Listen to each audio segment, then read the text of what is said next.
गिबियावनो आंनि खुलुमनायखौ जासिहरग्रोबाय।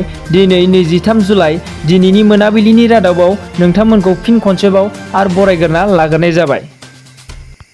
गिबि रादाबावनो दङ बे समाव लाख फरायसा आरो फरायसुलिफोरनिसिम लाना फैदों सरकारा मोनसे गोजोनथाव खौरां, जेराव 5 थाखोआव फरायबाय थानाय आरो 8 थाखोआव फरायबाय थानाय फरायसाफोरनिसिम मोनसे खौरां।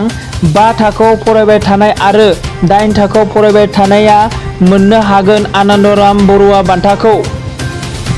मख'नो गोनां जे सिगांनि समाव मेट्रिक आनजाद उथ्रिनो हानायनोसो होयोमोन आनन्द बरुवानि बान्थाखौ, नाथाय बे बाराव सरकारा आखायाव लादों 5 थाखोआव फरायनाय आरो 8 थाखोआव फरायनायफोरनो आनन्द बरुवानि बान्थाखौ होनो।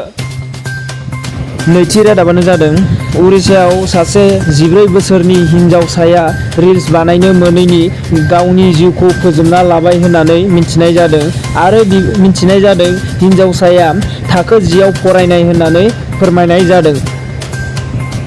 थामथि रादाबानो जादों दासान्दि आसामाव दैबाना जाफुबाय थानायखौ जों नुदों। थिग बिदिनो मैया धेमाजि डिस्ट्रिक्टनि सिङाव थानाय जियादल दैयाव सासे सुबुंनि गोथै सह बोखांनो हादों। दिनैनि सुंद' खौराङा बेसेयावनोसै।